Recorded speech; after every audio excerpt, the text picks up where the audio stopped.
Employment. Yes po, sa Malati po ito.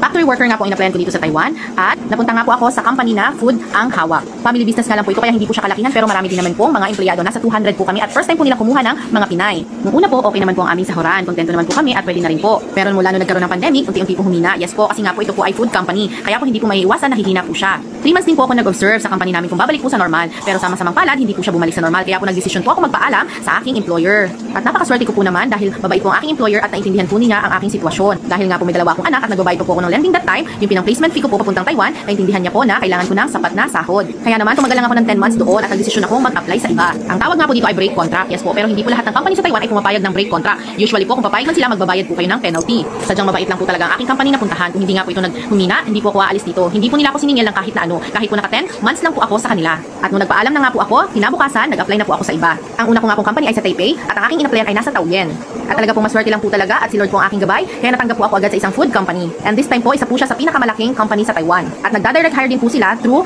POEA. Yes po, doon po sila kumukuha ng mga tao. Magandang department po ang aking napuntahan. Ice cream department. O diba, sa pangalan pa lang, masarap na. Kasi may isip mo agad na pwede kang kumain ng ice cream. Hindi naman po ganun kahigpit dito sa aming company kasi natitikman din naman po namin ng mga ice cream. Yes po. At dahil naman ice cream department po ang aking napuntahan, tuwing summer po ay talagang malakas po ang aming production. Nagkakaroon pa nga po ng night shift, so napupunta po ako sa night shift. Bukod nga po sa aking sahod na minimum, marami po akong naiipon na overtime plus allowance na night differential. Yes po. At ito pong night differential ay malaking tulong po talaga kasi pwede ko na siyang pang allowance for 1 month. At yung aking sahod, yun na lang ang aking ipapadala. Kaya naman po pag season ng summer talaga namang nakakaipon po ako. Kasi nga po, dumodoble po ang aming sahod. At thankful ako at nakakapagsubi po ako kahit papano. Ang fixed season nga namin doon na summer ay tumatagal po siya ng kalahating taon. Pero after po noon, pag nag-winter na po dahil may winter po sa Taiwan, medyo humihina nga po ang production. Iilang machine lang po ang tumatakbo sa amin. So, ang aming department nagpapa-support sa ibang department na malakas tuwing winter. So, tulad po nito sa ginagawa ko dahil winter po dito, ito po ang ginagawa ko sa ibang department. Hindi nga lang po halata na winter kasi mainit po dyan. Iniluluto ko po dyan ang eggshell. Yes po, eggshell po yan. At sobrang bigat po talaga. After ko nga po dyan sa department, talaga mangangayayat po ako, libre gym na po. Dahil po kahit winter talagang pagpapawisan ka po dyan ng sobra kasi nga po napakainit po. Iniluluto nga lang po ang eggshell dyan, then papatuyuin, ito-file sa paleta. O diba, hirap na hirap lang ang lola nyo. Pero kahit ganon, pag ang trabaho ay ine-enjoy mo lang, walang mahirap. Kasi ine-enjoy mo lang siya at iisipin mo na lang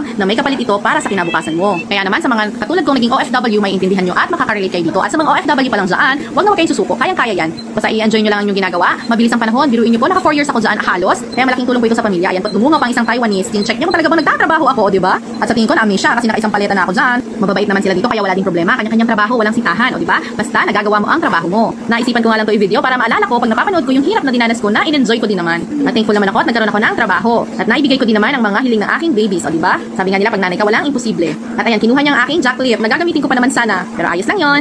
Sino nakaka-relate dyan? At sa mga gustong maging OFW ng Taiwan, huwag na po kayo magdalawang isip. At kung may katanungan kayo, willing na willing po ako sumagot. Mag-comment lang po kayo para mag-guide ko po kayo. At sa next video ko po, i-guide ko naman po kayo kung ano ba ang mga legit na mga agency na pwedeng applyan sa Taiwan. Yes po, at ang mga requirements. Yun na po, thank you and God bless.